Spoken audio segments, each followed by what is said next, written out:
Good evening from New York. I'm Chris Hayes. In just the last 24 hours, Russia has expanded the front of their war on Ukraine. They launched airstrikes on two cities, Lutsk and Ivano-Frankivsk, that were far to the west of any strike so far. Today, a senior U.S. defense official said the Russian military has made additional advances around the capital city of Kyiv, bringing up more forces to support the soldiers that have moved about 10 miles from the city's center. The Russian military continues to bombard Ukrainian civilians in besieged cities across the country. Today, the United Nations said at least 564 Ukrainian civilians have been killed, 982 injured, but added they believe the actual figures are considerably higher. And when you look at the footage, you've got to believe the same. Now, part of the reason that we have seen such remarkable unanimity throughout the West, throughout NATO and the EU, and across the world, really, in response to the invasion, is just how brazenly indefensible and unprovoked this entire military attack was. And that's despite all kinds of attempts at invented rationales for the invasion from the Russian government in the run-up to it.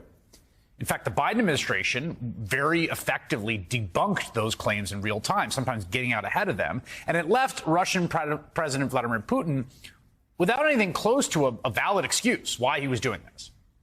Well, today, the Russian desperation for some sort of justification for this rank act of aggression was on full display in a really shocking scene at the United Nations. The Russian ambassador to the UN made outrageous false accusations that Ukraine was developing biological weapons. Our Ministry of Defense, Russian Ministry of Defense, now has documents which confirms that on the territory of Ukraine there was a network consisting of at least 30 biological laboratories. Our military became aware of the details of the project UP4, which was being conducted in laboratories of Kiev, Kharkov, and Odessa. The goal is to study the possibility of spreading particularly dangerous infections using migratory birds. Okay, the goal was to study the spreading, right? Like a bioweapons lab of migratory birds. That's what he's claiming, that birds are going to spread biological weapons that they were studying. Now, there is, you won't be surprised to hear, there's absolutely no truth to that. That's a ridiculous lie. It might seem weird out of nowhere, but get this. It's actually been building in the most kooky, conspiracy theory-friendly corners of the internet for a little while now. In fact, back on March 2nd, Foreign Policy actually had their eyes on this. They wrote a great article. That's more than a week ago when this first started bubbling up. Quote, pro-Russian channels and QAnon conspiracy theorists think Moscow is launching airstrikes on Ukraine to destroy bioweapon manufacturing labs in order to prevent the American infectious disease expert Anthony Fauci from creating a sequel to the COVID-19 virus. This theory hangs on the entirely discredited idea that coronavirus was designed as a bioweapon, perhaps by the U.S. government itself. Again, not one part of that is true or even close to true, but without any other plausible reason for their invasion, Russian state media and social media accounts have been amplifying this crazy QAnon conspiracy theory over the last couple of weeks. And in the last few days, that messaging has also been picked up by, you guessed it, Tucker Carlson and Fox News. On Wednesday, Tucker played a clip of the Undersecretary of State for Political Affairs, Victoria Nuland, testifying before the Senate Foreign Relations Committee, and then took it way out of context. Does Ukraine have chemical or biological weapons?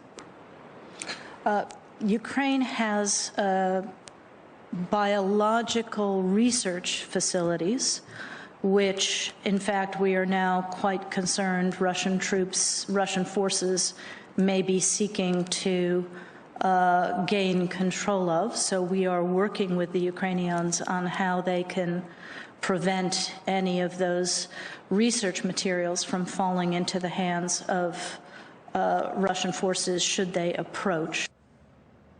Oh.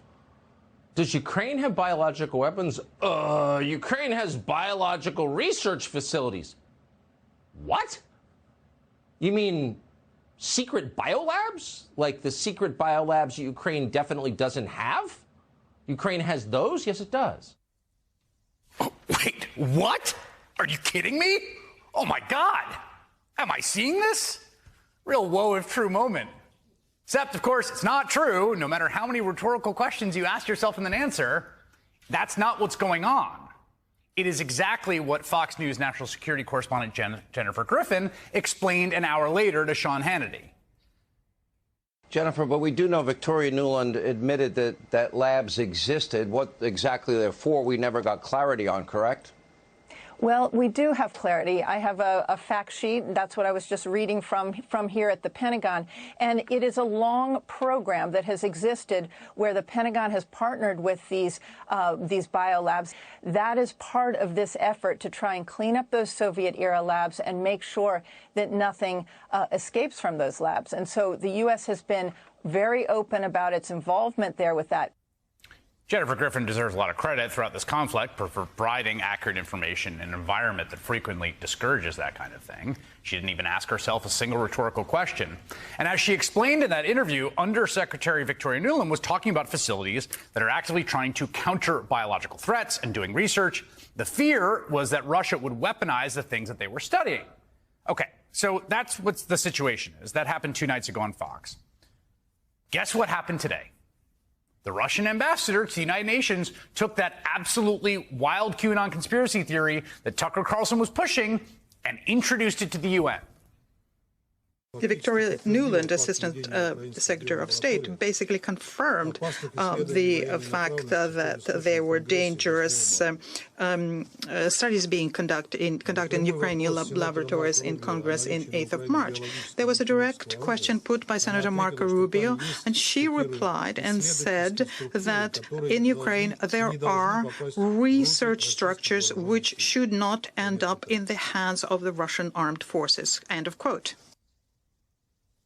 You see what happened here, right? I mean, first of all, just take a step back. I want to be clear about this. There's no one accusing these of being bioweapons labs anywhere except for like a few conspiracy theorists, some Russian propagandists, and some useful idiots starting like a week ago.